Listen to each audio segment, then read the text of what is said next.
Hey, welcome to the Vo TV Primetime Show. I do believe right now we are live.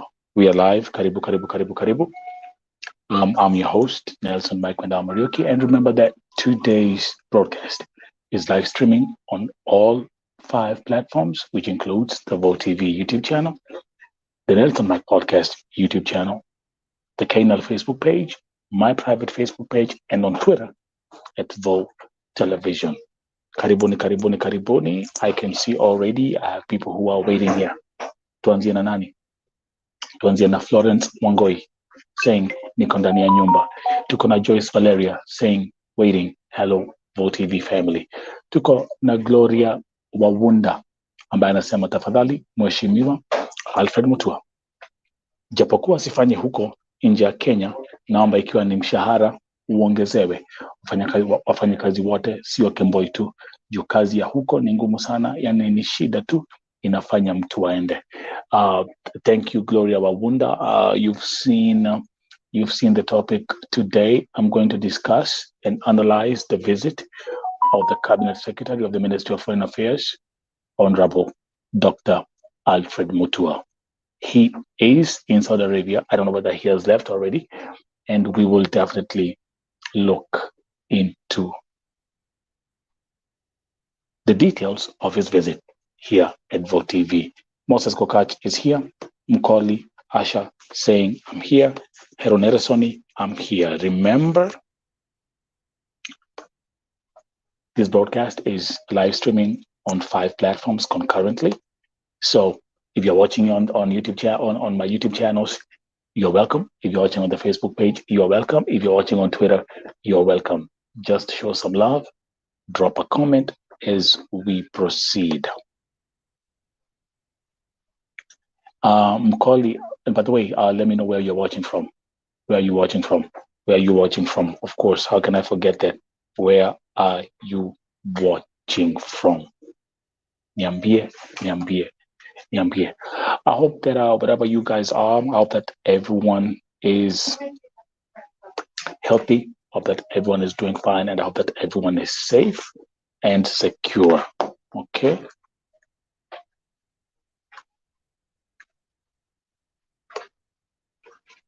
Tuendelee.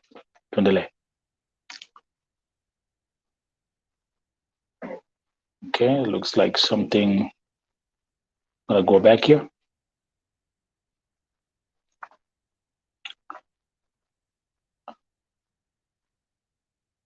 Okay, Mosa is saying hi to his sister Joyce. Mkoli Asher watching all the way from Saudi Arabia. Welcome again, the Vo TV Primetime Show. Today we'll look at the outcome of Dr. Alfred Mutua's visit in Saudi Arabia. It was highly anticipated with all that is going on. Yale ambayo imekuwa ikiendelea nchini Saudi Arabia. Kila siku shida. Watu wanalia shida kila siku, wengine wanasema ni kuchapwa kila siku, wengine wameuliwa kila siku, mwingine amekufa. We will discuss all that today, and my main question is, did his visit make a difference? Nanyi ambao mnafanya kazi, especially nanyi ambao mko Saudi Arabia, mwasemaje? Nataka nijue maoni yenyu leo hii. Lydia Jesang watching on Facebook, thank you. Nimekuwa nakaa hapo na ukae rada. Leo nyinyi ndio mtaongea. To just kick off the show, let me start by announcing ya kwamba our sister Pauline Murugi, nimepata ujumbe ya kwamba leo hii ameweza kuzikwa. Amezikwa leo. You know that I've covered this story intensively. Nilikuwa nimeleta family members hapa. I've been in touch with marafiki. Pauline Murugi ambaye alikufia pale nchi ya Saudia amezikwa leo. I've released a public statement on my Facebook page, na pia nimeongea na marafiki. So let me read what some of the messages they sent me. Tuanze hapa, wacha niseme shout out to Felista Maina, asante sana. Saying, hey Mike, yes, we laid Pauline to rest today in my side. I thank you so much. May God bless you abundantly. Nawatemi temi renene muno hari rogano rwa Pauline. So it's a sad story. Ni kesi ambayo ni ya huzuni, lakini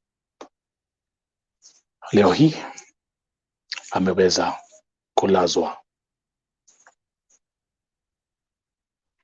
Pauline Murugi alikufia pale deportation center ya Saudi Arabia. Wale ambao mnakumbuka, kuna video ambayo nilipost na ni video ambayo ilikuwa haikuwa video mzuri sana. Tulimuona kama alikuwa amefungwa kamba, alikuwa amefungwa na kamba mikono, amefungwa miguu, dada zake wakimuombea. So Hannah Momboy, you're jumping too fast. I haven't even started the show. So, but anyway, let me welcome Fatma Osman, watching all the way from tuning in from France. Tuko na Rispa Mwangi watching also from Saudi Arabia. Kwanza ni poa sana, ningependa sana nyinyi ambao mko Saudi Arabia muingie hapa ndio tuweze kuongea haya maneno about hii safari ya Dr. Alfred Mutua. The topics today in a nutshell, nimemake announcement yake. Pauline Murugi amezikwa leo. Pauline Murugi, wale ambao wanajua, alikufia nchini Saudia. On to the next one. Again, tutaangalia hii safari ya Honorable Mutua. What was discussed? What was the conclusion? And what is the future? How does the future look like for our sisters who are working in Saudi Arabia? Then I will also give a brief touch on the tragic story of our sister Damari Osita, ambaye jana aliaga dunia. Those who tuned in the morning, if you are here at the if you watch the Vote TV, the Rauka na Vote TV breakfast show, niliweza kuambia what happened. If you didn't watch that segment, it's on the channel. You can replay that. Lakini pia tutaangalia ntaguzia kidogo hii story. Kesi ya Damari Osita ni kesi moja ndefu sana. Kuna mambo mingi sana, lakini itaendelea kuwapatia more updates in step. So, Wadoidi, you know what to do. Mose, you know what to do. Let me welcome Lena Segoi, watching from Eldoret, Kenya. Thank you very much. Yes. Wale mko hapa, like, share. If you are new here, subscribe. So, maybe kuanzia tuanze niulize swali, ni wangapi ambao wako hapa tena? Mwonyesho kwa mikono, ni wangapi wako hapa ambao wanafanya kazi Saudia kama kadama?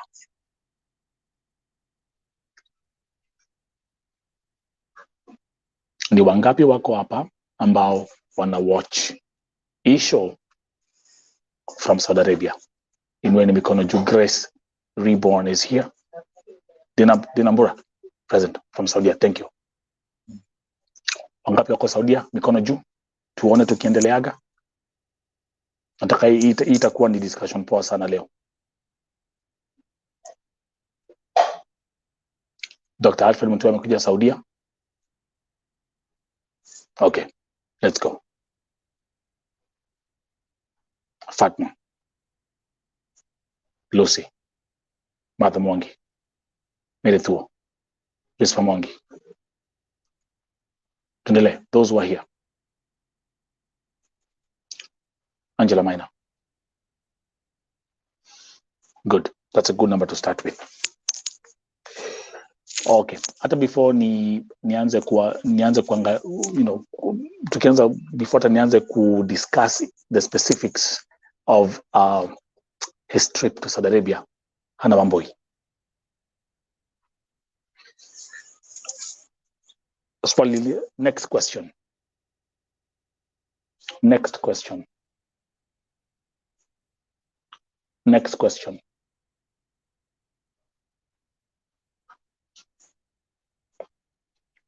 Grace Mungai. Okay, perfect. Are you happy? Are you satisfied with this trip? Are you unafurahia yale ambayo ameongelelea? Are you satisfied with this trip? Najua mmekuwa kila mahali mkifuatilia. So hata before mimi niwapatia maoni yangu, the question is, are you satisfied with this trip? Yes or no? Let's see.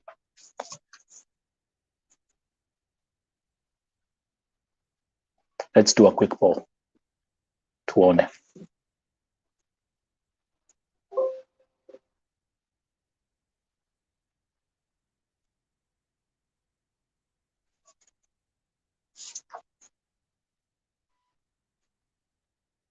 Mother Mungi saying yes. Na by the way, nitawainvite mkuja hapa. Kuna watu wa Saudi ambao wako hapa wanataka kuja hapa wajoin waongee leo. So Lucy Gerono saying yes.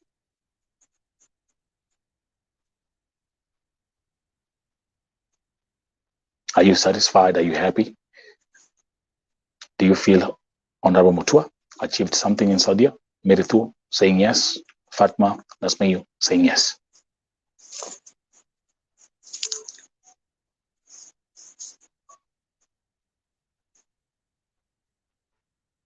Those who are tuning in, keep on liking as we proceed. Now, wacha tuingie to the specifics. Ni yapi?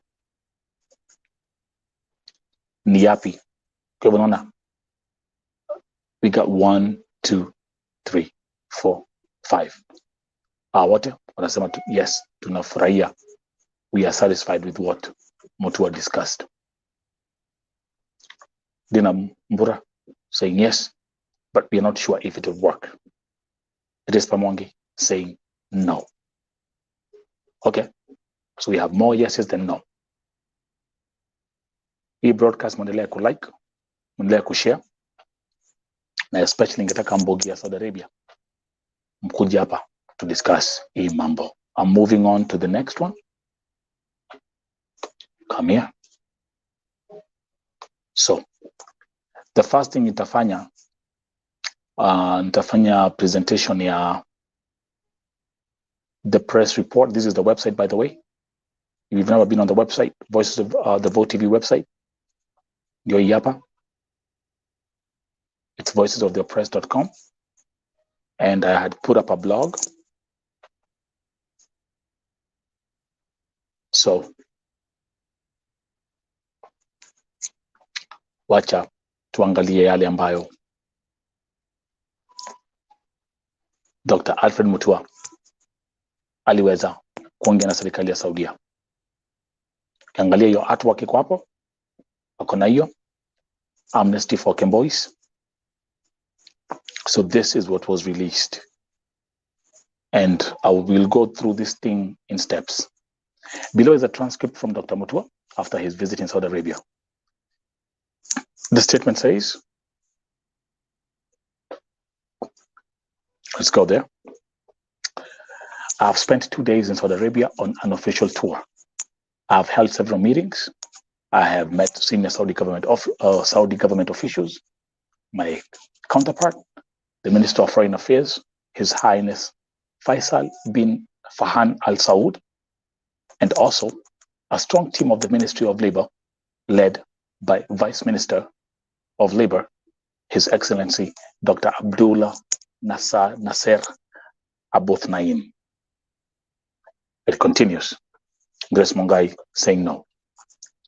I've also met and spent hours listening to Kenyans living and working in Saudi Arabia, I have also had the pleasure of meeting young babies of our Kenyan mothers. So tuanzie hapo.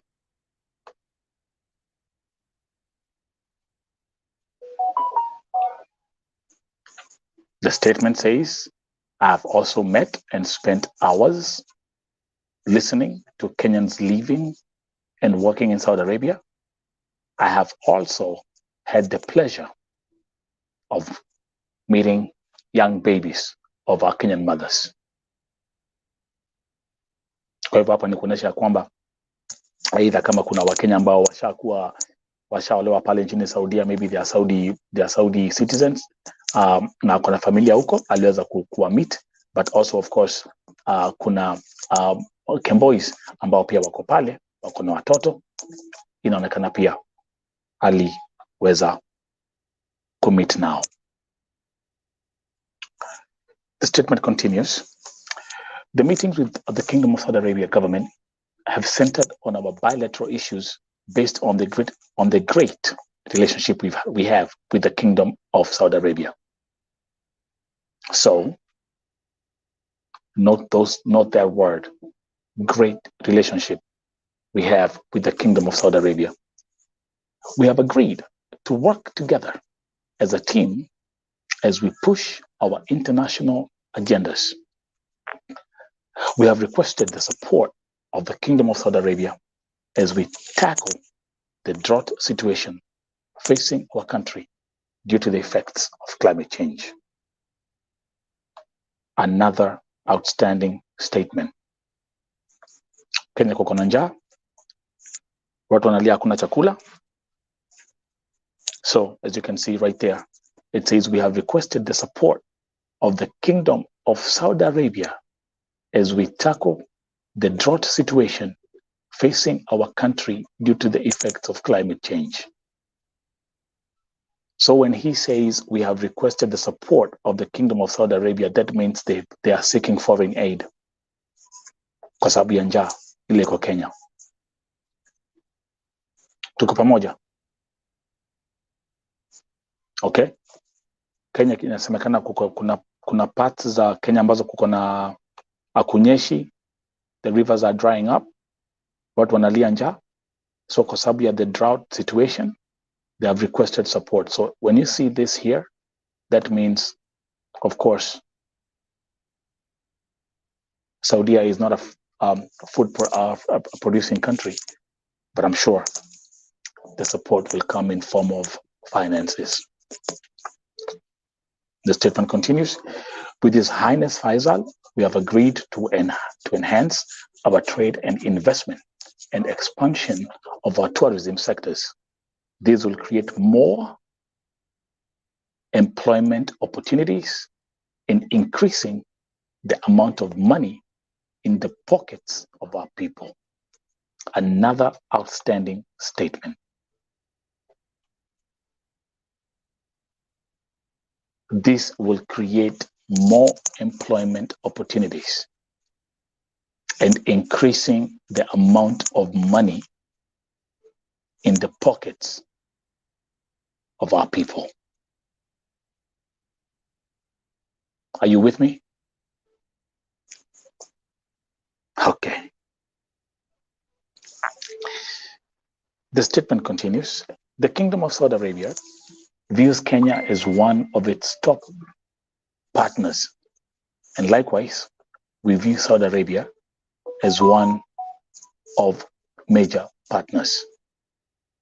We have also engaged comprehensively on the issues facing Kenyan workers. Now sasa hapa ndipo mambo inaanza.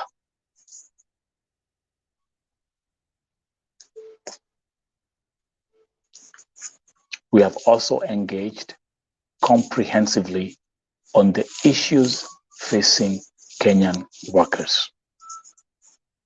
So let's see what the outcome was.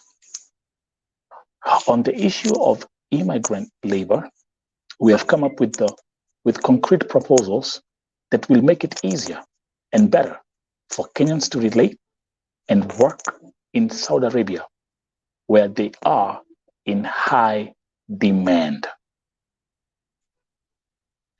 Guys,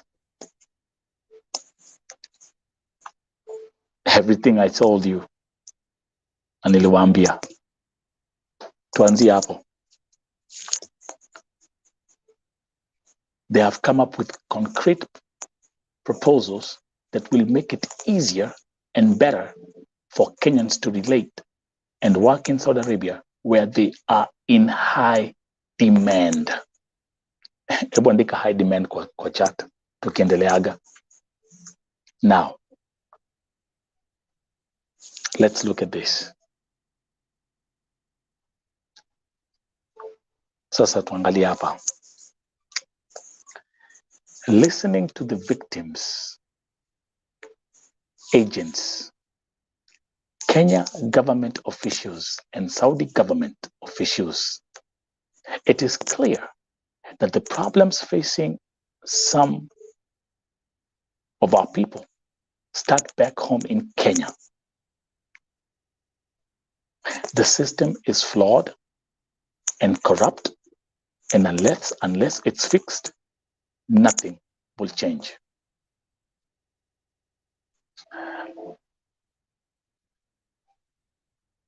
Andikeni kwa chat, the system is flawed and corrupt. But then he says, unless it's fixed, nothing will change. That's on the statement. It continues. There is massive corruption in the way Kenyans are prepared before they leave to be domestic workers in Saudi Arabia, and follow-up of Kenyans when they arrive. This is a major concern to all of us, including the government of Saudi Arabia. Milka Chepto, that's my Milka is watching on Facebook. Just be patient. Let's go back here. Tuangalia hapa. This is a very, very powerful statement. And by the way, Yvonne, do you want to join me? Madam President, I need you here.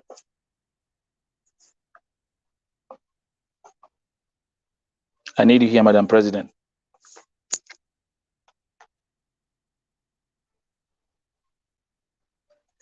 So, Alfred Mutua says there is massive corruption in the way Kenyans are prepared before they leave to be domestic workers in Saudi Arabia, and follow-up of Kenyans when they arrive. Shida ni gani? Napigia agent simu, achukui simu, sisaidiwi, sifanyiwi.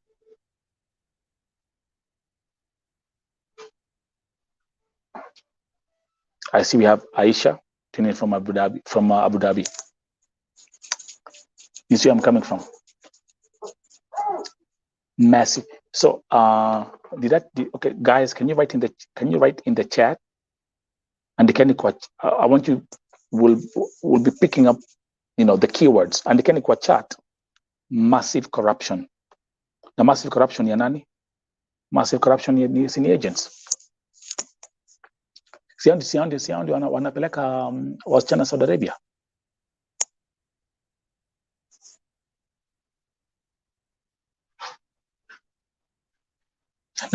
Na kwa sababu ya hii massive corruption, wangapi tumepoteza hiyo Saudi Arabia?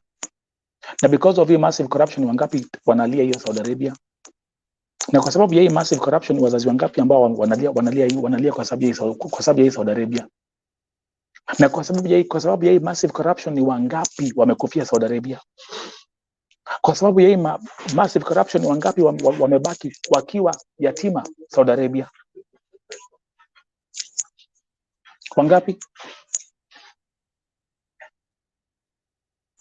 Wangapi? Wangapi? Everyone fight massive corruption, na hapo ndipo tutakwamia kwanza. Ni wangapi saa hii wanapitia changamoto hiyo nchi ya Saudia kwa sababu ya massive corruption? Na massive corruption si ati ni ya kadama. Massive corruption ya nani? Massive corruption inaanzia hizi ofisi. Because the thing is, in Kenya, you can buy your way out with money. That's the truth. Ukweli ama si ukweli? Ukweli ama si ukweli? Watu wako na connection all over the place.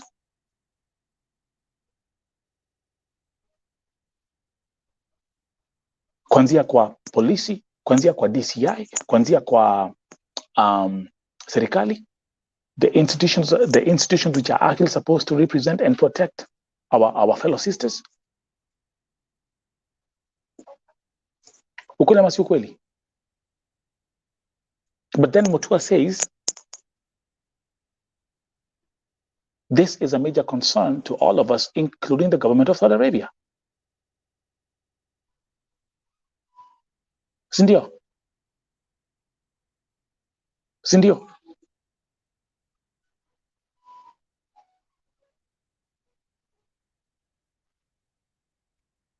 Thank you, Martha. Tuendelee. Now, the press release continues. We have to break the cartels and streamline the agencies, some of which are owned by prominent Kenyans. Andikeni kwa chat cartels na pia mwandike prominent Kenyans.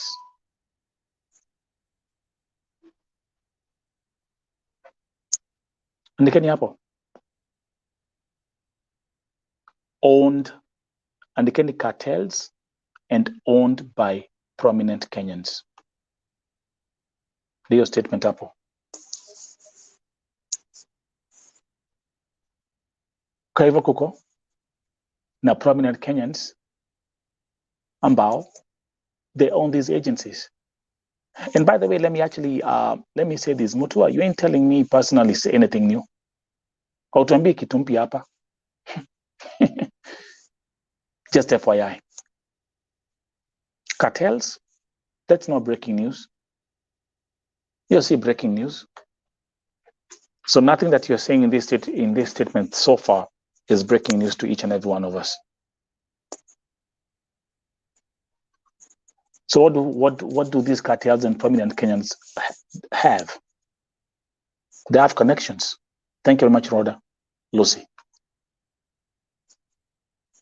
Sindio, they automatically have connections. Thank you, Dina Wambura. Angalia comment ya Dina Wambura. Since Kenyan MPs and ministers are the owners of these Bonako agencies, then hii mateso haitawaisha Saudia.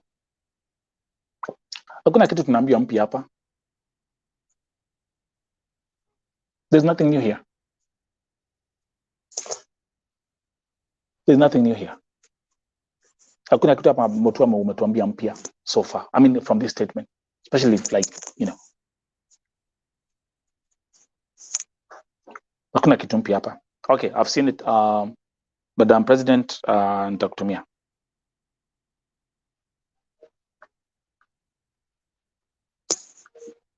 Nothing new here.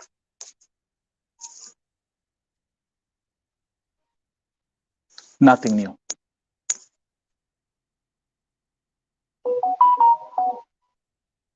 Madam President, text me. To me a link. Do we agree on that?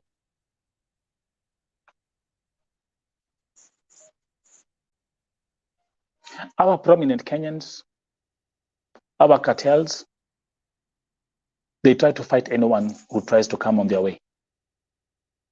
Mi walijaribu wakashindwa because I'm a human activist. But this is nothing new.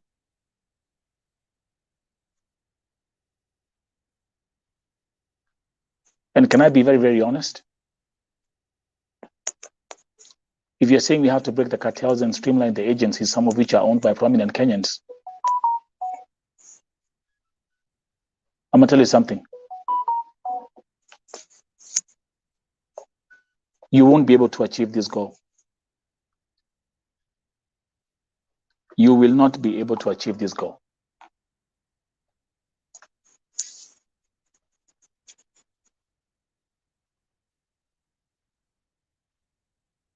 They are well protected. Their interests are very well protected. They have connections. And when it comes to Kenya, money talks. Well, umeingia ofisi tu juzi. I've been here for 7 years now.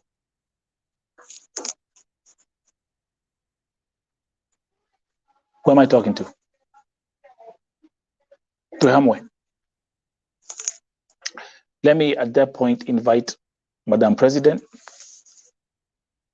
President wa Kadama Saudia, Yvonne Mirimo, aingie hapa, tusome hii kitu pamoja. Tukiendeleaga. So, what we're going to do is, Madam President, let's start with e-party. We have to break the cartels and streamline the agencies, some of which are owned by prominent Kenyans. Maoni kwako? Thank you so much, Vote TV family, and all the viewers, the Vote TV family. Welcome to our show so that we can digest the whole of this statement. When I saw it, I was like, wow. Enyewe, ule mtu ambaye anakaribisha hawa Wakenya wetu wakitoka kule Kenya, huyo mtu anawapeanga gahawa mbaya. Ama kama ni chai anawapea mbaya. Okay. Somebody comes with full hopes from our country, Yeah. and we expect that we are going to get freedom. I even made this thing clear, like, I'm going to sing freedom is coming tomorrow. That is what I was almost singing that. After I saw the tweet, after I saw the post, in fact, even I never resumed my duties. Nirirara. And nobody came to wake me up because I was so much disappointed. Again, I want to make this clear, like these prominent people, they are in this business. I want to exclude one, not that I'm looking for fame or whatever, but the thing is, Madam Akote, that is Mama Ru, Mama Fancy, does not own any agency. When we say the prominent people in the country, because so many people have been attacking her online saying that she's having an agency, but from my research, she does not have an agency. Akote, Madam Boss, Mama Ru, Mama Oyo doesn't have an agency in Kenya. So that one we have to exclude her out. We should not focus on. That's breaking news to me, by the way. That's breaking news. That's breaking news to me. Yeah, we should not focus on her by telling Kenyans that she has an agency. No, that lady was a runaway. Is it in Bahrain or in Lebanon? Then later on, she went back to Kenya and she applied for another passport. She came to Saudi and she was also a runaway. Alikuwa mrife. So she has been, even me, when I was going through hard times during Muduma agency time or era, in fact, she was the lady who could have rescued me. So you will find that her account has Akote's photos, and her account reads Akote Safaris. So let us exclude her from that crap. Akote Madam Boss doesn't have an agency, and nobody should attack her because that lady is there. If not, she's back in Kenya, and the Kenyan government should be looking for her because in 2020 she was in Saudi Arabia and she was the person who could have rescued me. Unfortunately, her photo I didn't back up, but ningemexpose na hiyo picha yake ndio watu wajue this is the person running Akote Safari's account.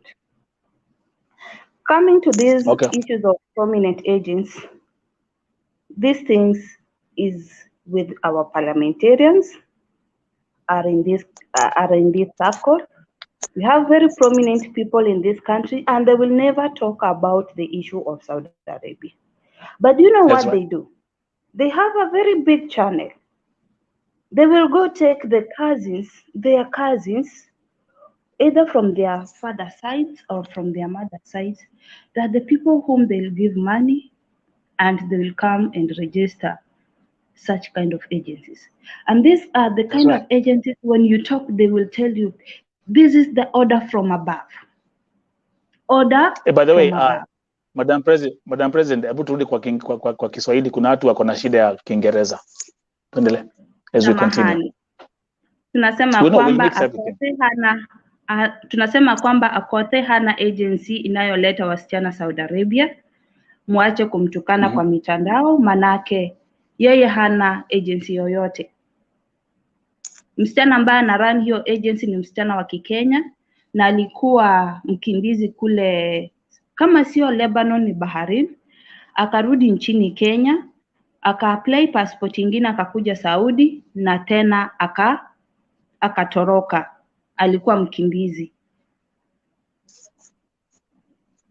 Mambo ya kusema kwamba watu wanatumia, kuna watu wakubwa ndani ya hii serikali ambao ni wahusika wakuu wa hizi agencies ambazo zinatuleta nchini Saudi Arabia ama Gulf countries, na wanatumia watu wao wa ukoo.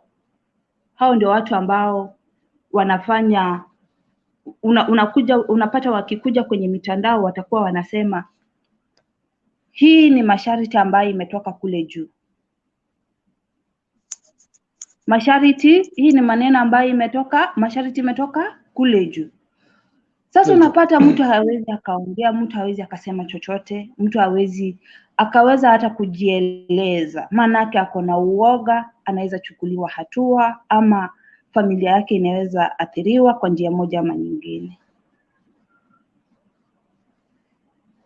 Sasa tukiingia mambo za prominent Kenyans, for example, I'm gonna give a simple example. Simple example is when I found out that Jimmy Gate alikuwa na agencies Kenya. You know, Jimmy Gate is a gospel musician, is a high prominent Kenyan. Those are the kind of connection that we're talking about. Na hawa ni watu na wakati wa kitu ya Jimmy Gate ilitokelezea, pia tuliweza kumchanua kipara kidogo na tukadili na yeye. But the point is, hata baada ya mambo yote bado biashara zake zinaendelea. Let's go back, let's do this, Madam President, as because hii statement, it's a very, nataka we look at the whole statement as we proceed, and then give me 1 second, nikuje hapa perfect. Now, inasema, we will, in collaboration with the Saudi government, flush out illegal agencies and also blacklist agencies that do not perform as per the law. Tuanzie hapa. Let's stick right there. Kwa sababu we are doing this thing tukiwa in teamwork. Andikeni kwa chat, flush out illegal agencies. Alafu back to you, Madam President. Kwa upande wangu mimi nitasema kwamba hata waziri wetu ambaye ni wa masuala ya kindani na nje, anaposema kwamba watoe hizo agencies zote ambazo ni fake, si rahisi kupata fake agency, manake hizi agencies ziko na a lot of channels.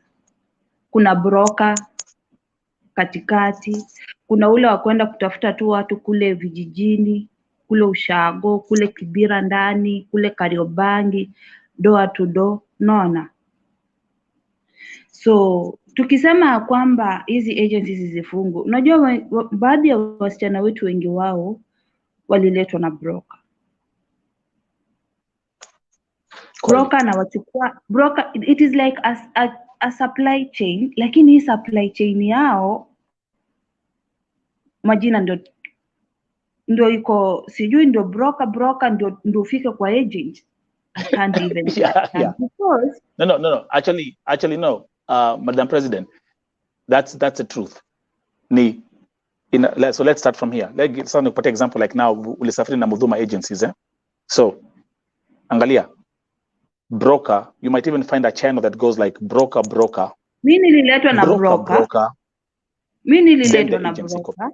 Ule broker akaniuza, akani connect na broker mwingine. Ule broker mwingine akani connect with another broker. Yani kitambo fika kwa ule broker mwenye ako karibu sasa na agency. My friend. Inakuanga very long process. Na mostly huwa wanachukua tu watu randomly. So mtu akileta, tuseme for example, mimi ni broker, nimeenda ground kutafuta watu, mimi nitakuja nikuuzie wewe Nelson. Nikisha kuuzia wewe Nelson, wewe sasa nawe tena utaenda uzie sasa, tuseme our CS Alfred Mutua has an agent, so is the owner of the agency. Sasa wewe utaenda umuuze kwa Dr. Alfred Mutua. You get? So na hapa katikati unaweza pata watu wengi sana, watu wanachanganyikia hapa katikati. So if you are not keen, you cannot even know who your agency is. The owner of your agency huwezi mjua ni nani. Ndio ile shida na kuanga nao sana wasichana wengi ambao wanakujanga hapa kunyandikia ati wakiniambia niwasaidie ama wanapitia changamoto. Kila wakati nikiuliza jina la agency, they don't know. Wanakuambia agency yangu ni Wanjiko. Even me, I never knew about my agency. Even me, I never knew my agency. I came to know about my agency when now things were very tough. Na I approached a friend of mine na nikamwambia unajua inakaa tuende ofisi manake I had a same reaction na the late mwenye amekufa huyo msichana Damari. So and I was not being given medical care by them. Lakini after my brother talked to them, they now understood me. Na in case ikiapia, they just take me to the hospital. They never ask me anything. Niambia ukiona imeanza, just tell us so that you can go to the hospital. Siwezingi kulala kwa nyumba siku mbili. So this agency, in short, no matter how much our CS is telling us that he wants to flush this agency, atakuwa na kibarua. The best thing I can tell him as our able cabinet secretary ni kwamba hizi agency zitolewe na tubakie na government bilateral agency. Tukisema hivyo wanapiga mateke kama punda. Let me actually the best explanation go ahead. Reason as why nasema tukue na government versus government in the day bilateral agreement is because these agencies, they're not taking care of these girls. They're not able to protect them when they have the laws. As much as they're saying that ati hao ni kama tu suppliers. Wanapewa order and they supply people, so they don't know where this person is going to land. But this is a life. This is a human being. What are you supposed to do? When this girl goes to that house, the first thing she's supposed to do is to keep her contract. Then the second thing she's supposed to do is to get her the phone number of Madam or Baba, so that in case of anything, they're able to contact the family or the agents. And when this girl is undergoing a lot of stress, as an agent, because majority of you have said that you are learned and you are houseboys and housegirls of ex-houseboys and ex-housegirls of Saudi Arabia, the best thing you can do is to communicate with the sponsor and tell him, hey, I'm the agent of Yvonne Mirimu, and kindly, how is she, before that, call him and tell him, I'm the agent of Yvonne Mirimu, Anna Safarin hivi na niko hapa, nilikuwa nataka kujua anaendelea aje, kazi iko aje. Then from there, this person is able to open. This agent, this sponsor will be able to open to you na kuambia kwamba Ivy hafanyi kazi. Ivy ananisumbua, Ivy ako hivi na hivi, and then from there come back to Ivy, muulize Ivy, mi nilikupatia kazi, why you not working, shida iko wapi? Ivy, mimi nitakwambia, unajua mimi ni mgonjwa, unajua mimi nafanya kazi bila chakula, unajua mimi sina hata internet, unajua mimi hata sina masaa ya kupumzika, unajua mimi nafanyishwa kazi nyumba moja mbili tatu, and then after that you'll have to make a decision like madam, kama Ivy ako na shida, jaribu niongeleshe, mimi nitamuongelesha, and then from there I will make now my conditions. You have to be smart. Sio tu unaenda tu kirukia mtu na maneno, hapana. You have to be smart so that you are not endangering the life of this girl that is in this house, and you are not able to tell her that to show this person that huyu mtu ameongea na yeye, umemwambia ABCD is happening. No, that is what most agencies are failing to do, because the moment you start telling Mwarabu ya kwamba mbona unapiga msichana wangu, mbona unamnyima chakula, the next thing ni atapokonywa ile simu, and you won't get more of the information about this girl, and this girl will continue to suffer, and this girl atakuweka kwa shida, your agency itakuwa iko kwa shida.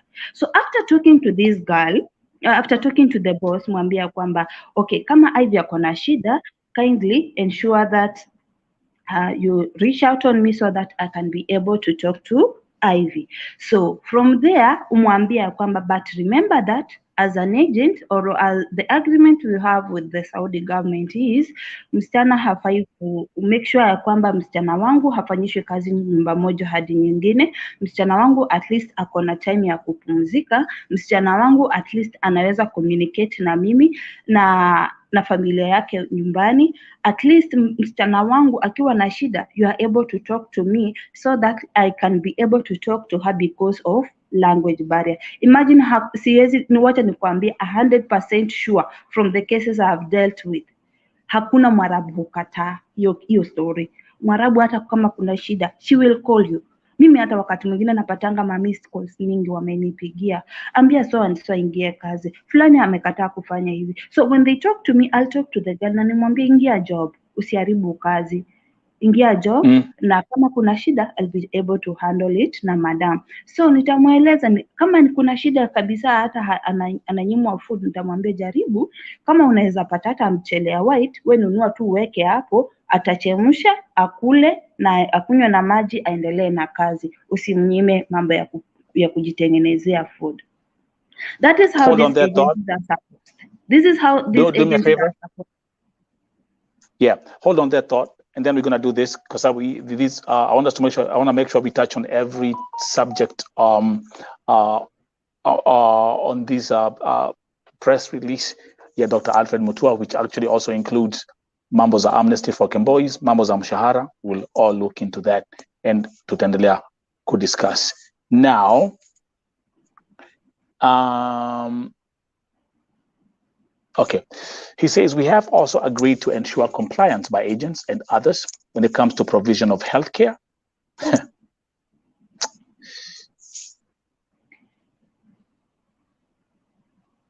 gotta bring this back here.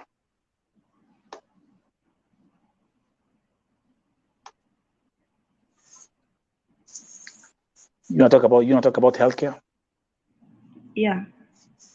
Damari Osita. Wait. I just want to make up an injunction, and then I'll continue reading the statement. Right now, we have a dead victim in Dubai. So just remember that. And something I also want to mention quickly, Yvonne and those who are watching, Dr. Alfred Mutua, you never went to Sakani Deportation Center kwenda kuangalia wale ambao ni wagonjwa, and those who are stranded there wakiwa mentally distressed and they're crying for help. Just FYI. Lakini wacha niendelee na hii statement hapa. Tuendelee kusoma. Look at this. To this, as an immediate short-term venture, we will be issuing new procedures which will have to be followed before we grant clearance for any Kenyan to travel as a domestic worker to any country. Kenya immigration officers will also not allow Kenyans to travel out of the country as domestic workers without fulfilling the set requirements starting on Monday, the 7th of November, 2022. Now, we'll get back to that, Madam President, but lakini wacha niendelea kusoma because I want to get to the issue of the hotline. We have also set up a joint technical team of Kenya and Saudi Arabia government officials to fast-track labor issues, including the issue of exit visas. They start their work 2 weeks from today on November 17th. Another point. Now, we have dedicated an emergency hotline for Kenyans in Saudi Arabia to call when facing any difficulties. The emergency hotline number at the Kenyan Embassy in Riyadh is 966-500-755-060. On receiving a call, we will take prompt action, including but not limited to engaging the Saudi government for their assistance. The idea is to ensure every Kenyan works and lives a fulfilling life. Let's start with the hotline number. Those who are watching, everyone can hotline number +966 500 755 060. I'm going to actually paste that and put that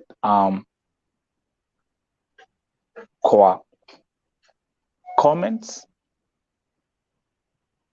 Madam President, maoni yako kuhusu hii hotline ambayo ni ya embassy. Not forgetting that tumeambiwa kwa kila wakati embassy haifanyi, embassy haichukui calls, embassy inafukuza watu, tuna nini. Let's talk about that part. Maoni kwenyu, and those who are watching, those who are viewing, drop your maoni, and Yvonne.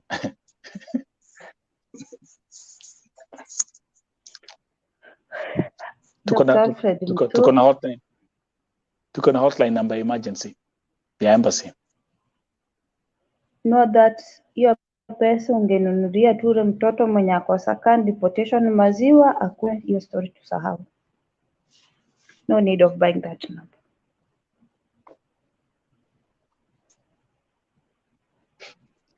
Watu wako na namba ya embassy.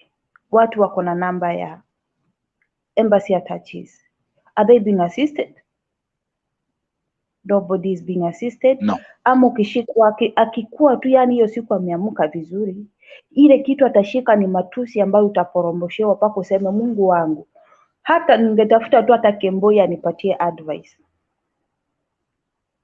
Ningetafuta tu Kemboi anipea advice, kwa sababu Kemboi amekaa hapa, ako na ile tajriba, ako na experience. Anaweza nipatia advice na niendelee kuchapa kazi hii, mjengo niendelee kuchapa.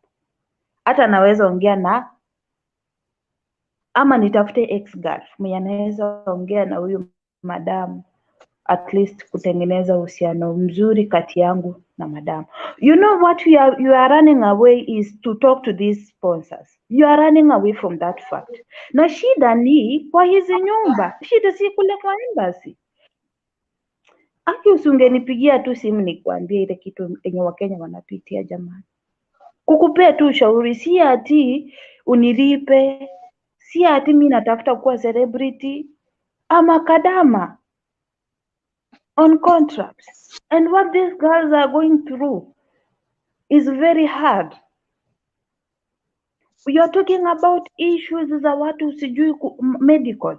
Let me tell you the truth that ile proposal ambayo umepewa haitakubalika. One, this girl is here illegally.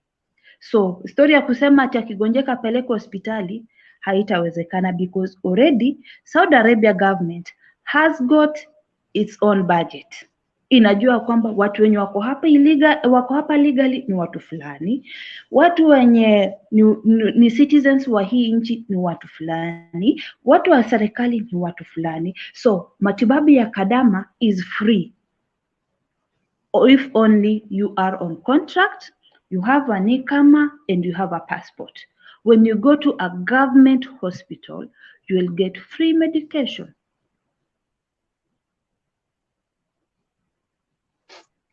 So the fact this issue of him telling us that Kemboi watapata matibabu anawadanganya. Manake sisi tuko ndani ya hii Saudi, tunaishi na Wasaudi wenyewe, na wakati ambapo tunaongea na wao wanatuambia kwamba tunawauliza mbona msichana ambaye amekemboi hawezi pata matibabu, anasema kwamba sisi serikali yetu iko na budget. Na kama uko hapa illegally, we cannot treat you. They outline that very smart and very clear. Comment ya Angela Maina, and there's the number free, ametuangusha sana, angeanza na kusafisha the embassy, that could be something. Yvonne, you've dealt with the embassy, ukiwa na shida kuwapigia simu, hotline iko hapa. Mi hata wacha nitafute Kemboi, mi sitaki stress. Wacha nitafute Kemboi, wacha nitafute ule mtu ambaye ako na tajriba ya Kiarabu. Hata agent mimi sisumbuanangi na agent, mi sitakangi biashara ya agent. I don't want, because they want to assist me. But if I have somebody who has the knowledge and who can create a good relationship between my madam and I, let me just look for that person. We solve the issue na nimalize contract yangu. Hata kimdanganya kwamba I'm the sister, I'm the cousin, I'm the auntie, I'm the mama, atajua kwamba enyewe huyu msichana ako na watu wake ambao wanamfuatilia. So if anything happens to her, I will be answerable. Sitaki masaibu. That is what they will be telling even the family members. Msifanyie kitu mbaya, ukae ukijua watu wake wako hapa. And they will respect me. Kwa sababu kuna mtu ananijali. Fine. Mamba kuniambia nizungusha akili unatupeleka embassy. Hii embassy tumeshinda tukisema ya kwamba safisheni hii embassy, hamtaki. Mnataka aje? What do you want us to do? Sasa kwa vile mmeona kwamba masilahi si yetu yenye mnaenda kutupigania sisi, hamwezi kuja kwa watu ambao ni waathiriwa, watu ambao wamepitia hali ngumu. Mnataka kwenda kwa watu ambao wamekula vizuri, wako kwa maofisi, hao bora wameamuka, mshahara imeingia, ina reflect kwa ofisi, kwa nini kwa akaunti zao. Ni sawa, hatuna shida na hatutaongea tena. Cases kuhusu embassy, I'm not going to talk about it anymore. Let it be between me and God. Na mtu wote ambao unasafiri kuja nchini Saudi Arabia, tafadhali jua ya kwamba wewe ni wewe na Mungu wako. You have no representative who is representing you. It is only you with your God. And make sure that you have somebody whom you can talk to make a good relationship between you and your sponsor. That is it. Hiyo hotline number wacheni tunayo, kwa sababu haitawasaidia. Mtakuja hapa mtatupea report, mimi nitakuwa tu hapa. Tutakuwa tunasikia ushuhuda, watu fulani wamekuwa rescued, watu fulani wako sawa, watu fulani wamepelekwa nyumbani, wale wenye wako deportation vichwa zimeruka, at least they have been able to track their families, wameenda nyumbani. But nyinyi mnataka muende tu mpate ripoti alafu mkuja mpeane. Seriously, kwani shida inakuanga ni nini? Mbona hamwezi mkatusikia? Mbona hamwezi kusikia kilio chetu cha wanyonge? Ukitaka kujua mambo mengi, tafuta mtu mnyonge. As much as hata tutakuwa tuna blame hizi agencies, but our representative wenyewe, watu ambao wako ndani ya hii nchi, hawatusaidii. Hii mambo ya kusema ya kwamba mnaenda kuflash all agencies. Dr. Alfred Mutua, before you going to flash all those agencies, corruption is also brought here in this country. It is in our own embassy. But hamtaki kusikia watu wakiongea kuhusu mambo ya embassy, kwa sababu mnaona ya kwamba tunawaharibia jina. Hata Wasaudi wenyewe wanajua kwamba our embassies are bad. Our embassies are not following the rules of Saudi Arabia. Ndio maana wamewaachilia tu wafanye venye wanataka. It is so much sad kuona watoto wa watu wanakuja hapa wakiwa wazima, wanaenda nyumbani wakiwa kwa masanduku, wanaenda nyumbani wakiwa depression imewamaliza, they are dying, and there is somebody who could be somewhere mwenye angesema ya kwamba no, let me go and rescue this girl. Hata heri nimpeleke Sakan, lakini asikuwe depressed. Let me talk to my government, my Kenyan government, so that they can give us a one flight. Kenya tuko na JKIA. Tuko na JKIA na yuko na Emirates. Mbona tu wasichukue KQ, because KQ is very expensive.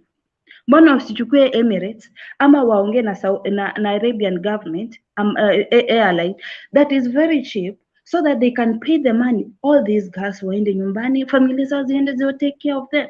Unajua tukiongea wanasema sisi ni wabaya. Si ati sisi ni wabaya. We need us to have a good trust with this government. Na tukiendelea na huu mkondo wenye tunaendelea, tutakuja baniwa. Let me tell you. Kenyan government, Kenyan embassy won't be functional in this country if we continue doing these dirty works. Their own people are paying money for the people who have died, but that money is not being given to the family. There is a lot of corruption that is starting from our own places, in our own homes. The process is totally corrupt.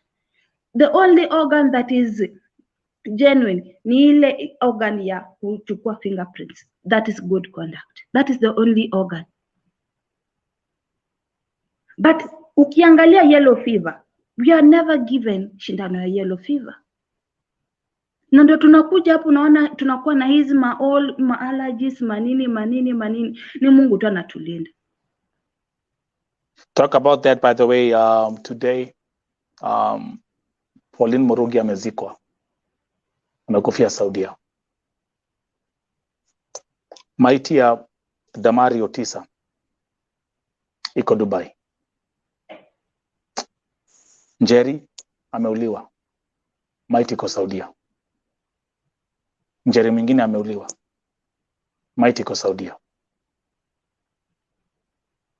Jule wa Moyo, maiti bado iko Saudia. The reality of what's happening right now. And here we are. Before I move on to the next point, I'm about to get a statement here, Amnesty. Amnesty for KEMBOIs. So we'll look at the Amnesty for KEMBOIs, alafu tuangalia statement ambayo alitoa kuhusu mshahara. I want to say this, and I'm going to make this public, then this is a commercial break announcement. Yesterday at 1:07 a.m., of course, there was a communication between me and Grace Mutua. Grace Mutua, by the way, pia alinitumia hii article ambayo tuko nayo hapa. I actually invited her and I was like, hey, you can come here and talk about this. And she said she won't be available, but this is what she told me. She said Saudi Arabia has over 500,000 Kenyans. They're not supposed to die. That was her statement. But then I want to announce this right now in public because I'm a very transparent book. This is what I told Wangari Muduma in regards to the case of Anita Kadesa. I told her the only good thing that stands between us is the fact that you are called Grace Wangari, like my grandmother who raised me. You lied in the Anita story. Your own staff lied. The DCI Act was total garbage. Your HR was a clown act and even lied about her name. I know everything, and I mean everything. Keep making that chatter. My final expose is coming out. Ride with the bad publicity. 97.2% of all the audience never believed a word you spoke. With that said and done, next week, here at Vote TV, I'll be releasing a complete expose of how Grace Muthuma and her office staff lied to me on camera in regards to the case of Anita Kadesa, making it very crystal clear. I gave you free legal advice. Don't make the mistake of thinking you can take Anita to court, because us, the people, Vote TV, and this family, we will go all the way. I have lawyers who have reached out to me, who are prepared to defend Anita Kadesa pro bono. Now, with that said and done, tuendelee na hii statement ya Alfred Mutua. Madam President, naona umeanza kula vidole. Before blood pressure ipande, kaa tu hapo, I'll read the next statement. Alfred Mutua said, I have requested for an amnesty to be granted to Kenyans who have fallen out of status and are residing in Saudi Arabia illegally. Those who are unable to access medical care so that their documents can be legalized, and others given passage to return home. Back to you, Madam President. I request KEMBOIs wapatiwe amnesty, waweze kutoka nchini Saudi Arabia. And then he says those who are unable to access medical care so that their documents can be legalized, and others are given passage to return home.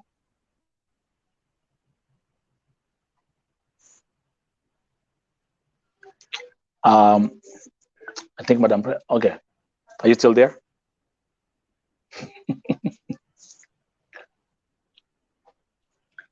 Okay, the issue of those who are him watching, telling Kenyans that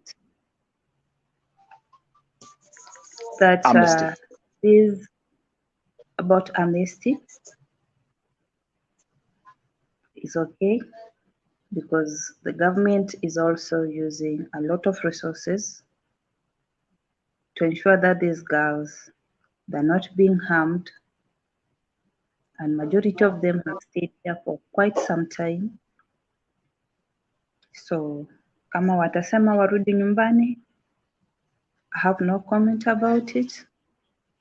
Personally, I don't want to say something that might take me behind the bars. We know what KEMBOIs are doing, and then maybe some of them, they try and rescue our girls. But my sisters, is unfortunate that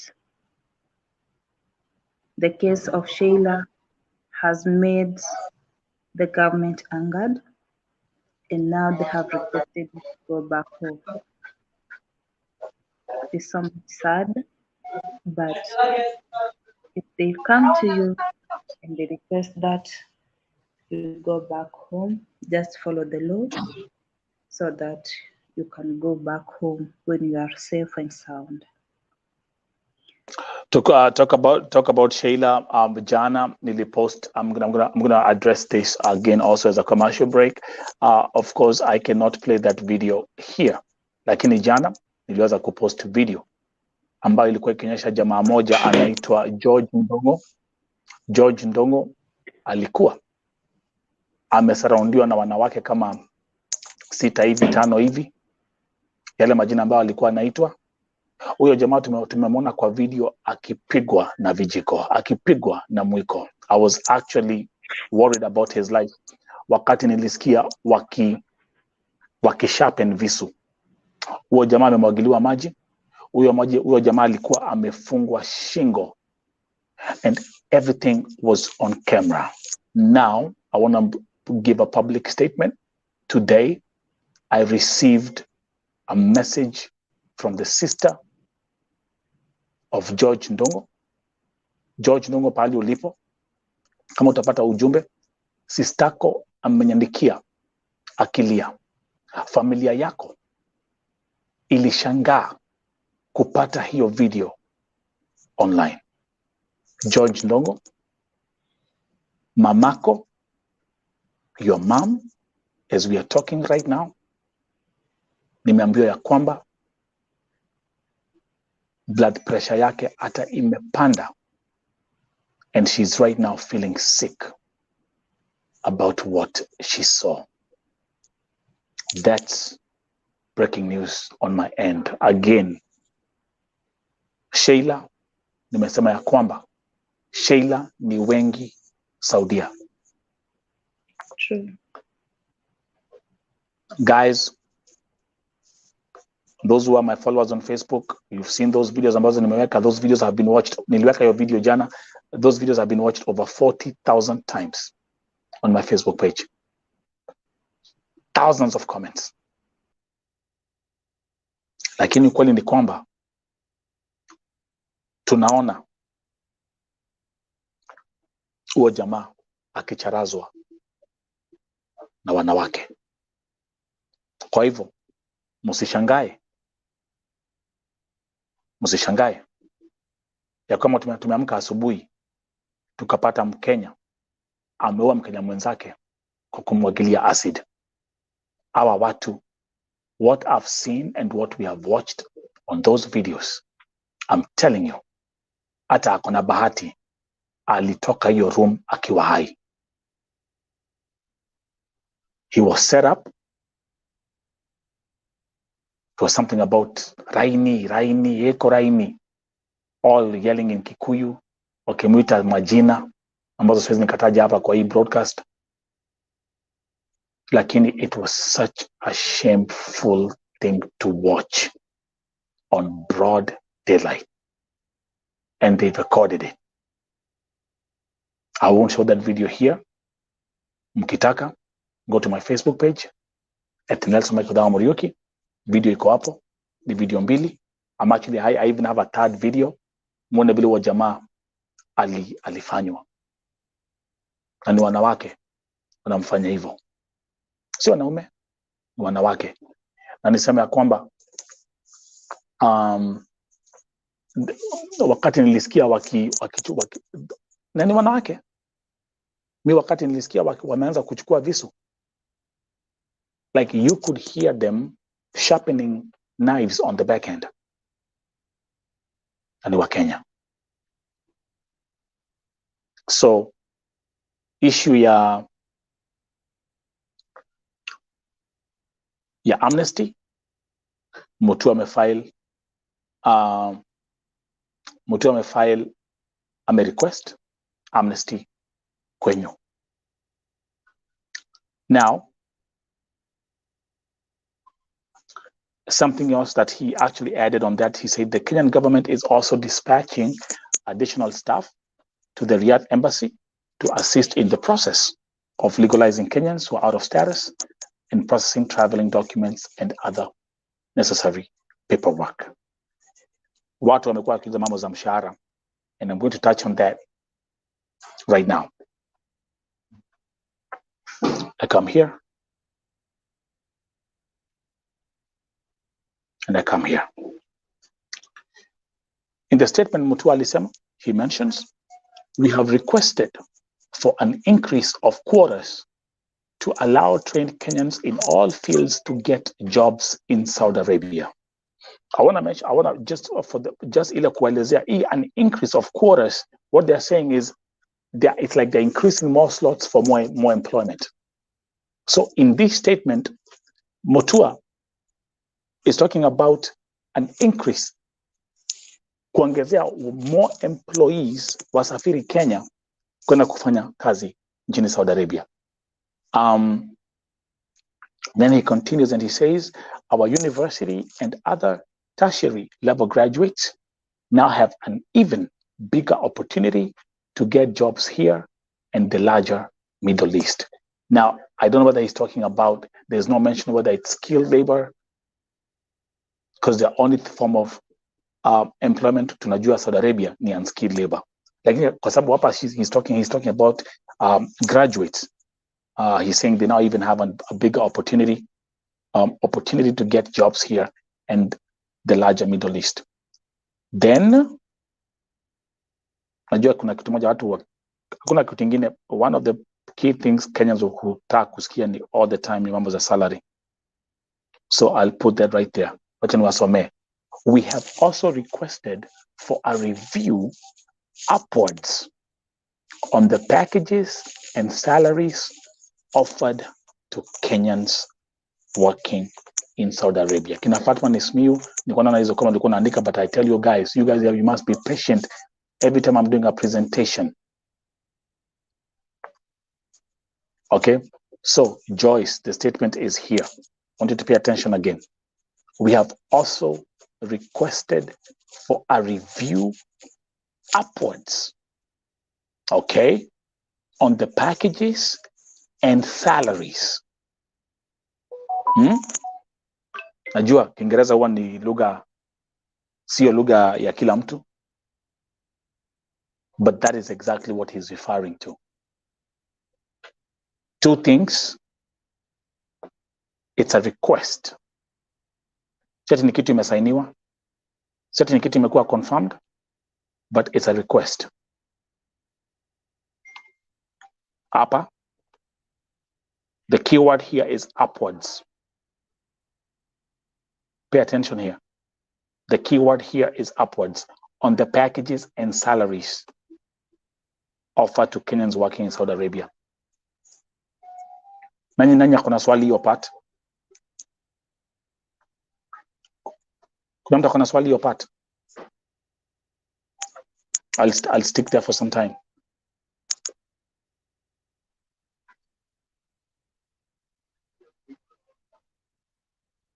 Anyone with a question about your statement?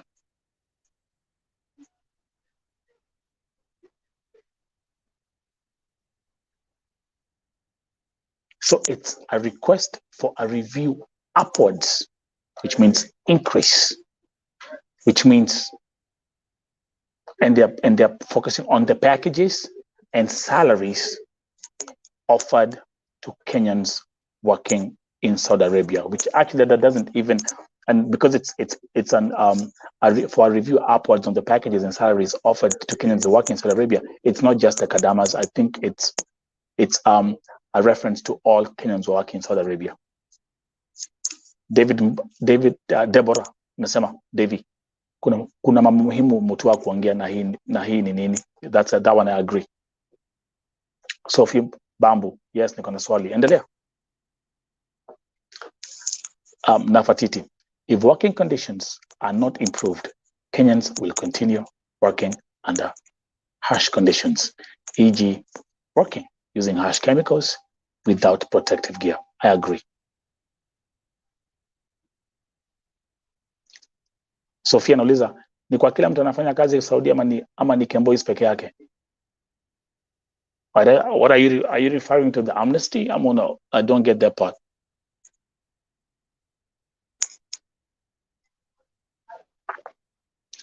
And then the press statement ended with him saying, I wish to thank Kenyans who came out to meet and greet as we shared ideas. I wish to assure all Kenyans that we are there. I think there's something which I left out. So I don't know which kind of Kenyans went to meet Mutua.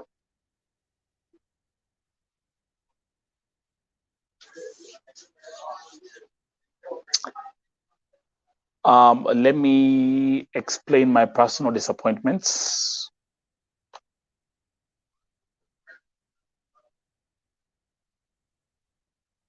Let me express my personal disappointments. My biggest disappointment, number one, hakwenda Sakan.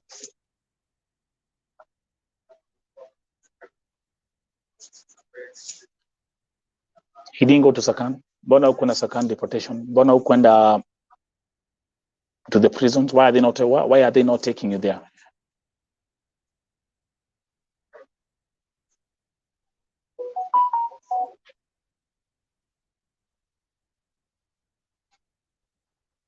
Wale wa Kenya ambao tumeokoa Saudia, especially this year, people like Diana Chepkemoi, waliongea mambo za wale wa Kenya ambao waliacha Sakan. Watu kama kina, what was her name again, Nelly. ule ambaye alikuwa alishika agent wake mashati, alimshika shingo. Spoke about what they've seen in Sakan. I've given reports of what's going on in Sakan. As I'm talking to you, kuna watu they are right wanaandikia kila siku what they're going through in Sakan. Why didn't you just pay a visit there and see the sick, visit the sick and see what they're really suffering? Go and see the conditions they're living under. Hours tena wote wamekuwa kwa ofisi, wamefungiwa kwa ofisi. Nasema tuokoeni, tumekaa hapa for 3, 4 months, 5 months, hatufanyiwi, hatupatiwi. Mbona mkwenda huko?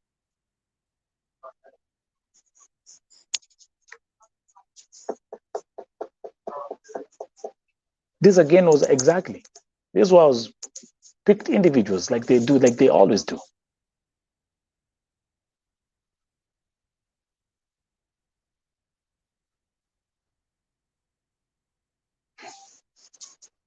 Wacha nimwambia kazi haijaisha. Because still as I'm talking to you, my phones are beeping. I'm still getting messages and people are crying and crying and crying and crying that they need help. People like Zipporah, they're stuck at Sakan, they're sick.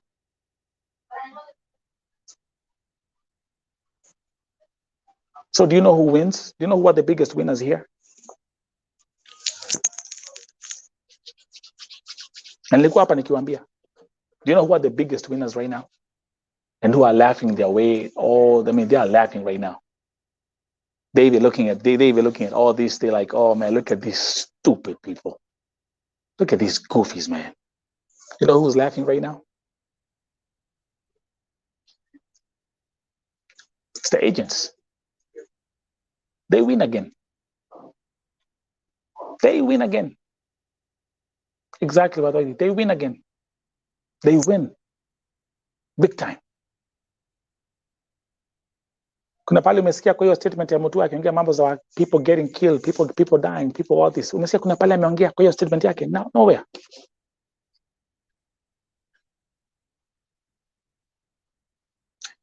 And I repeat what I said today in the morning. Kwa the Rauka na Vote TV show.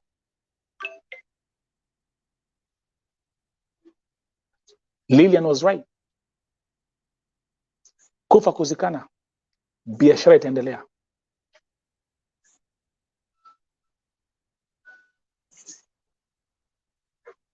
That's the truth.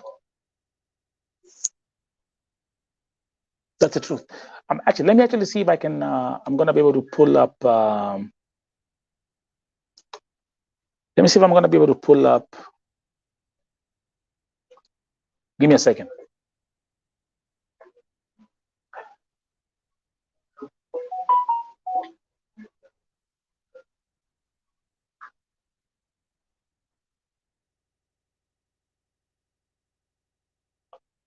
Let me get the National Employment Authority headquarters. Wacha niangalia website ya NEA haraka. Namtona what I'm talking about. Oh.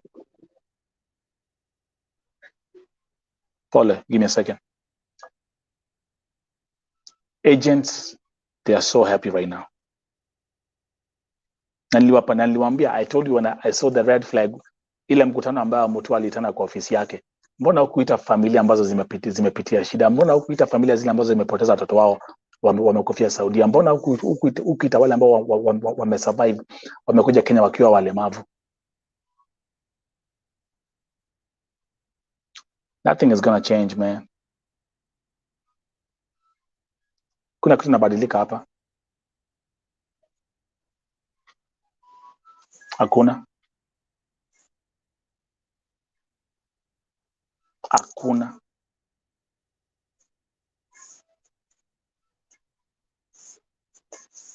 Another sad day for humanity.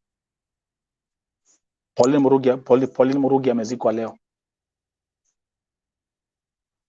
Not in a single mention of casualties or none. Zero.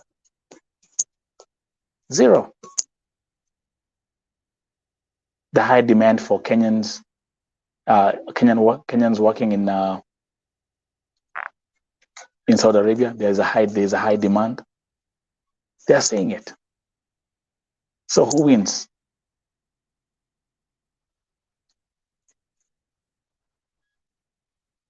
Who wins?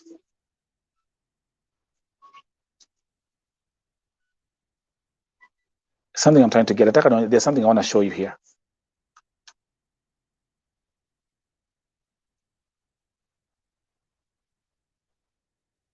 Something I want to show you here real quick.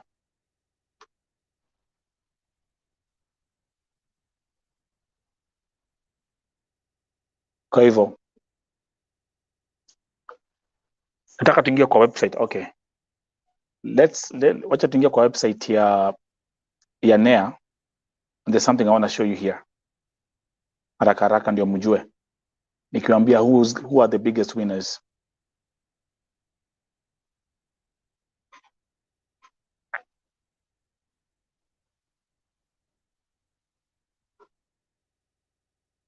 Let's start with this one here. Give me a second. Yeah, bila tu umesema.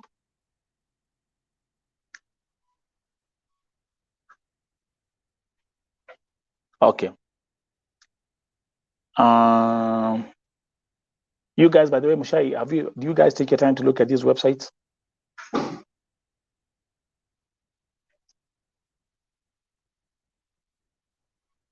Okay. This is the one that gives instructions of for all the embassies, but give me a second. There's one I want to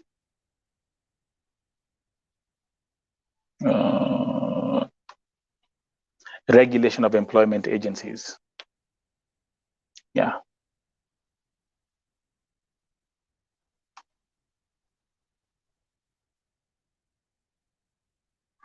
One second. Okay, perfect. Ikuja hapa.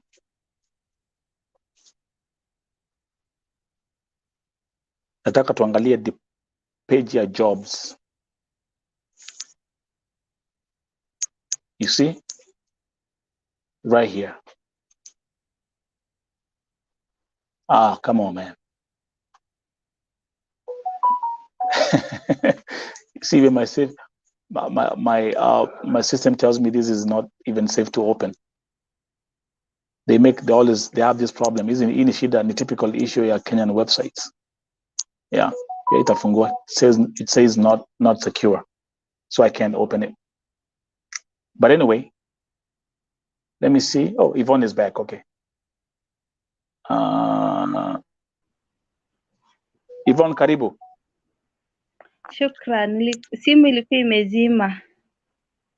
Yeah, I figured that. Okay, let me see.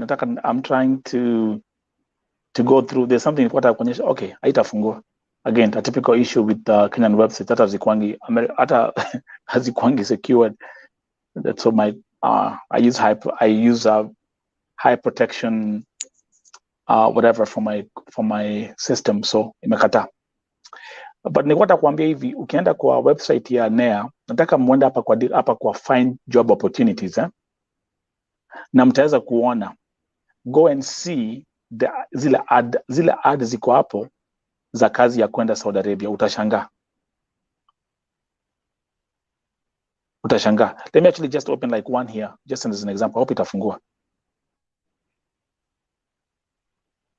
Job opportunities.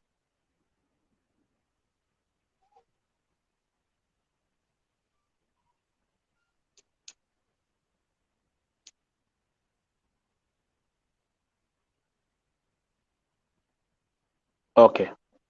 Anyway, I'll have to set that separately. Lakini turudi kwako Yvonne.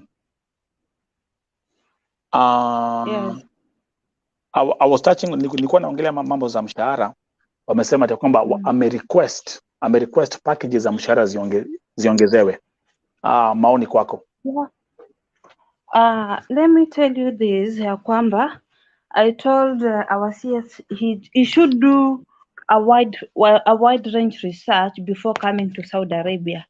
Hangekuja tu hivyo haraka kabla hajafanya research, and Yeah. to our CS it was very fast. but hata bado hatujasaidika.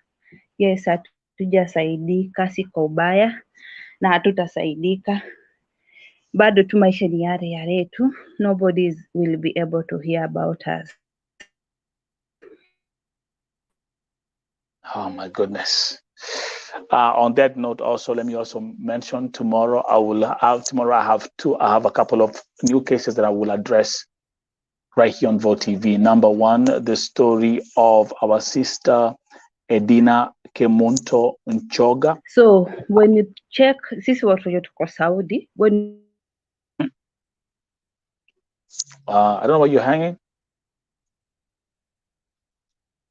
Oh, okay, Yvonne is hanging. But let me actually make this quick announcement here. oh my God, I think I'm oh my God. Yeah. Tafuta, Let you're me hanging. try. But anyway. I'm trying to fix this. Okay. 1 minute. Take your time. Take your time. That one has broken down. Let me check the other room.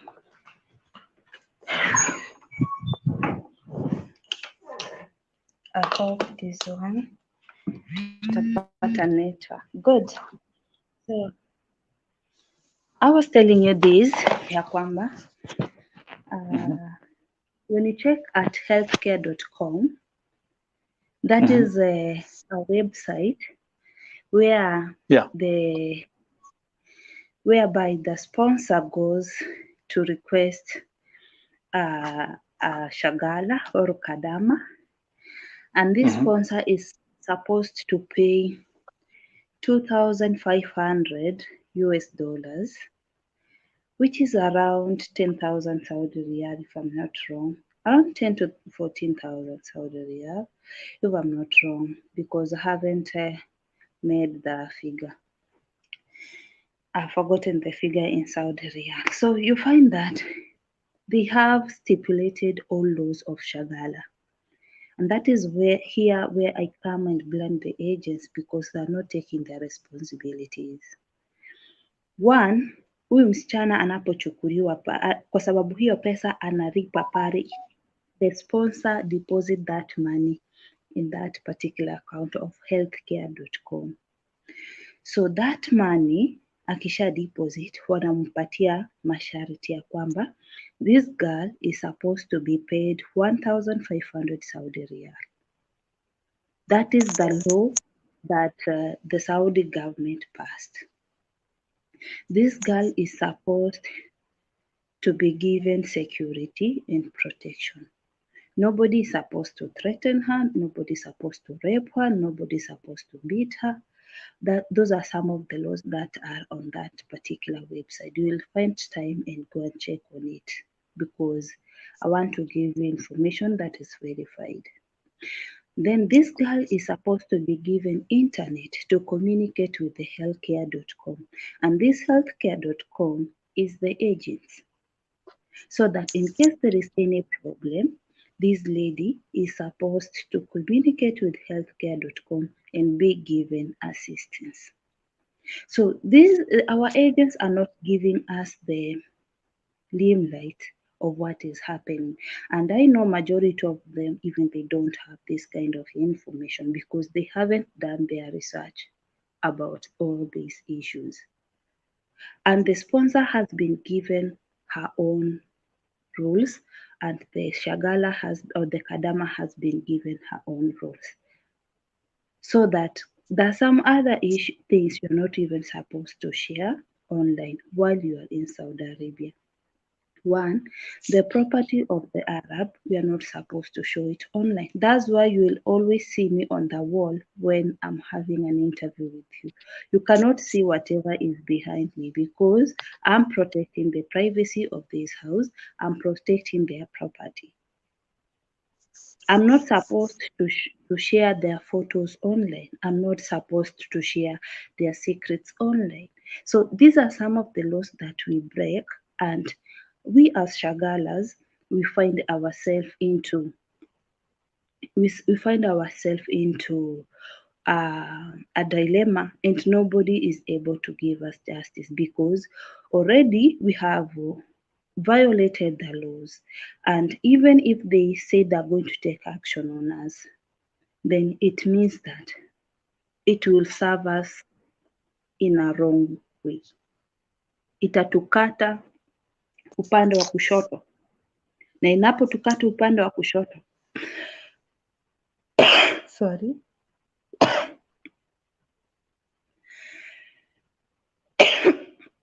sorry Bless you. sheria inapotukata upande wa kushoto, it means that nobody is there to protect you.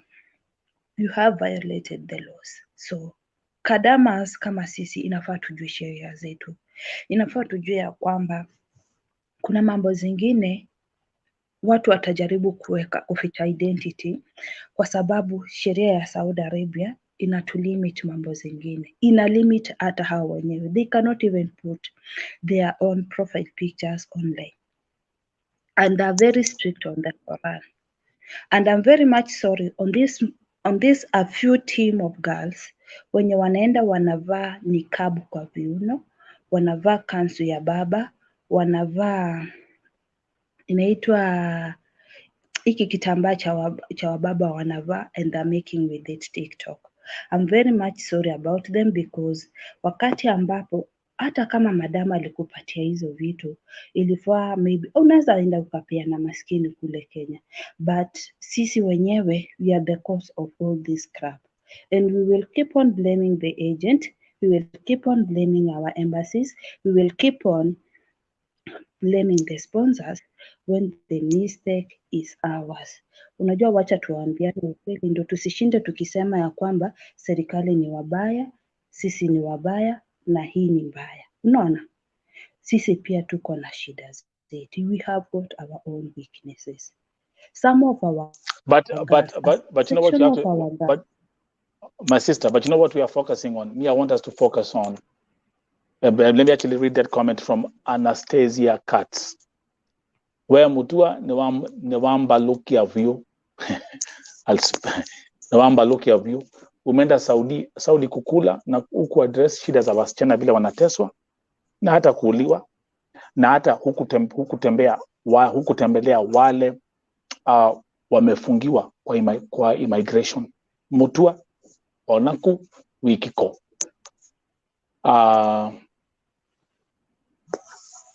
Let's do a poll again after running this segment.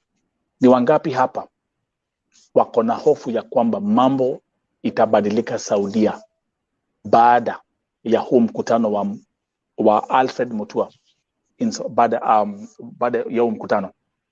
Show hands up, say yes kama unafikiria itabadilika, say no if you believe nothing will change.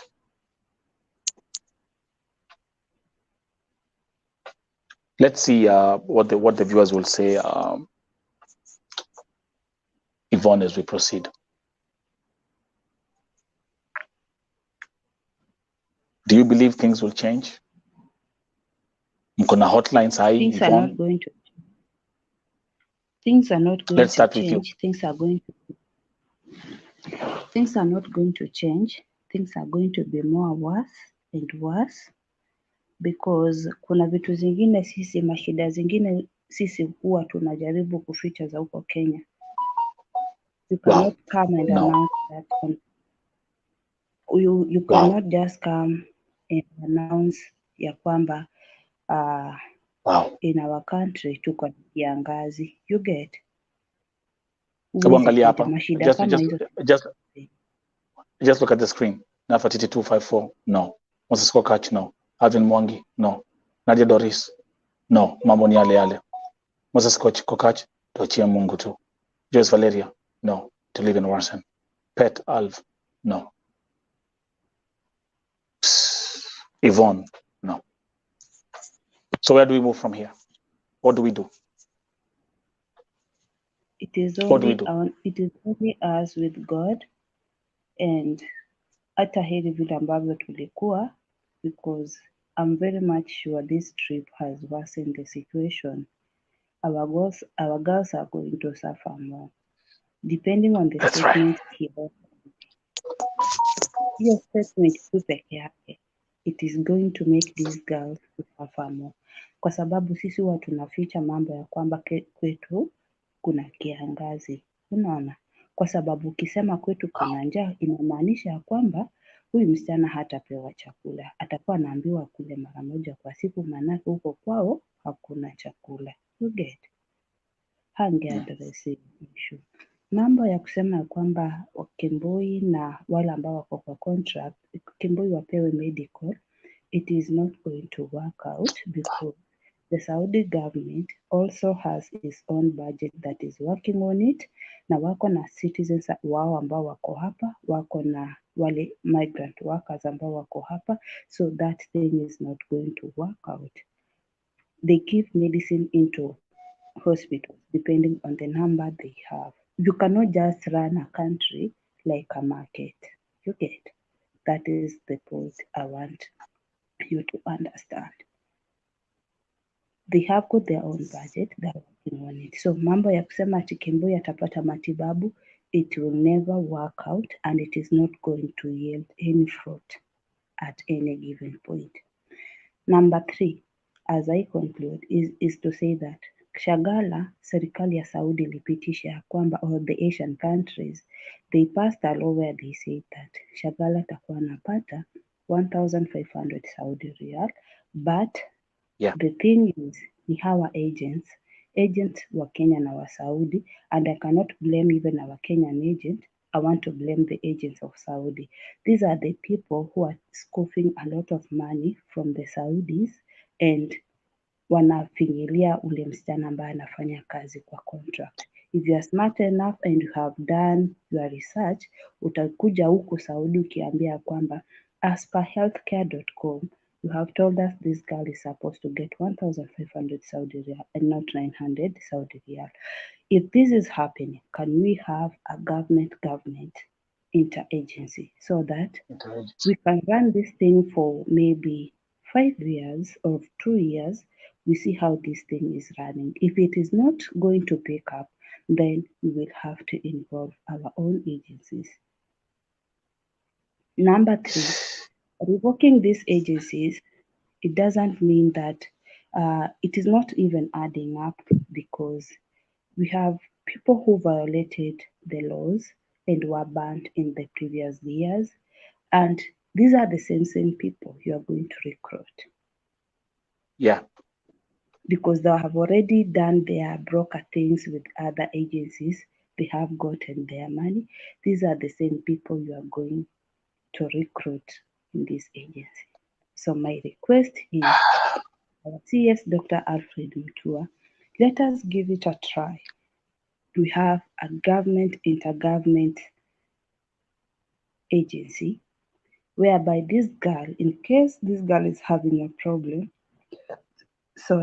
we are able to communicate efficiently. Tukiwa na hale mazungumzo ya moja kwa moja, itakuwa ni rahisi kuliko tuanze kurecruit other agencies, tuanze tena kupata wasichana wengine wale wanalia, tuanze kupata zile cases ambazo watu ambao walicommit crimes in some years back have now gotten power. Our girls will suffer more. This is human life we are talking about. Hii si nyanya, hii si sukuma, hii si managu. Tafadhali tunaomba tukuwe na mkataba mzuri ili hawa wasichana, we want to boost our GDP in Kenya. That is the reason as per why we are crying for increase in salary. The Philippines have done that, and if we do this as Kenyan government, and then hatutakuwa na watu ambao because one, we will have opened other businesses. We will have invested in our countries back in Kenya, and by us investing in our country back in Kenya, we will have employed so many youth who are not able to come to this country and work. So that is the thing that we really needed us to do, to communicate, lakini ni kama wale watu ambao ulipata ukaongea na wao, you took another direction of perspective. How I wish you could have just made a call to one of us and ikuwe ni hivyo. Let's do this. The first comers should be paid 1,500 Saudi Real. Ule mwingine mwenye anakuja second time apewe 1,800. Na tukifanya hivi, the number of KEMBOIs or the number of girls running from the contract will go down. We won't have cases of girls killing others. We won't have cases of girls engaging into dirty activities in Saudi Arabia. We won't have a number of girls who will be breaking the laws of this country. So hold on that thought, because now we are approaching the end of today's broadcast. Thank you, Madam President. Thank you for all the input and all the viewers. Meanwhile, to conclude, again, like I did today in the morning, I've been able to connect all the dots of what happened to our sister, Damari Osita. What I'm going to do is this. It's so sad that these images reflect how she looked like. She was walking like this. Alikuwa anafanya kazi akiwa hivi, anapatiwa cream. Video iko kwa channel ya leo asubuhi, very detailed. And especially this picture. This is when they realize go easy kupaka cream haisaidii. So you see it went from here.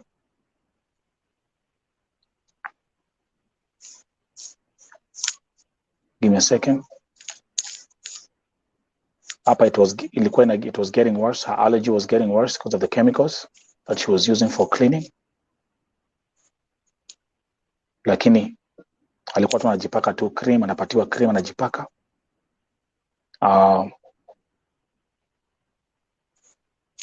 Let me continue. There you go. None of the cream that she was using. She was healing external wounds, but her internal organs were completely wrecked. And such a sad story.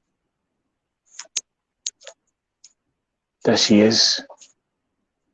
And this is how she left Kenya. We've lost a young sister, a mother of two. Pray for her family, pray for her two children. The story of Damari Osita is a lesson for many. Is a lesson for many. Tomorrow, I have a special feature of two other major stories of our sister. Kuna msichana ambaye amekufia nchi ya Lebanon, anaitwa Edna. Her family friends here in the USA, they reached out. I'll feature them tomorrow. And also breaking news, I'll feature another story of a lady who disappeared in India after leaving the country in 2019. The family reached out to me today. Keep an eye on that story. It's crazy. Took one flight to India, was supposed to come back that week, and that was the end of our story. Don't miss it tomorrow. Madam President, all the viewers, this is Vote TV. The next broadcast in Apanda, midnight. Don't forget the Vote TV primetime show, midnight edition, and also the late night edition, saa 8 za usiku. Salut. Mike. Salut. Salut. Yep. Mike, before we end the show, 2 minutes. I want to ask my people from Vihiga County to at least come out and help our girls, because instead of us making a lot of politics in our Facebook groups, let us also come out and help these families emotionally. Honorable Amboko Malemba Women Representative, Madam Beatrice Kahaya Dagala, Vihiga County Governor Dr. Wilberforce Otichilo, kindly come out and help this family. It is very hard time for them. Come out. You've never come out for any cases because you've been in town for 2 times. That is the women representative and the governor. But you've never talked about these issues. We are just begging you, come on board. We'll be able to assist these families, be able to assist our girls. We know Vihiga County has not enough resources. We only have one factory, that is Mdeteti factory, and it cannot even employ thousands of Kenyans or thousands of Vihiga residents. And the other second resource we have is education. When you come to education sector, we have best schools. Kindly ensure that you are coming out so that you can be able to talk to these girls and you can be able to give them funds so that they can open up something that is reasonable. Tusiwapatie mikokoteni, hapana. Wapatieni ile biashara ambayo inaweza wasaidia kujikimu, walipia watoto wao school fees, so that we can curb this. And I'm also urging the Vihiga fraternity ya kwamba any agent that is in Vihiga County, make sure that you storm that agency, because these are the people who are very much reluctant. They're taking our girls. You've seen Brenda die mysteriously. You've seen Eunice the same. You've seen Catherine. Now this is another girl who is dying mysteriously in the same week, in a period of like 8 months. Is it 8? No, in a period of around 7 months. Less We than. are losing girls Less than. seriously. So Vihiga County. we'll be together. God will be with us. Rest in God bless peace, you. Damari. Painful. Painful. Guys, have a good night. See you in my next podcast. Thank you, Yvonne. Thank you so much. Next one.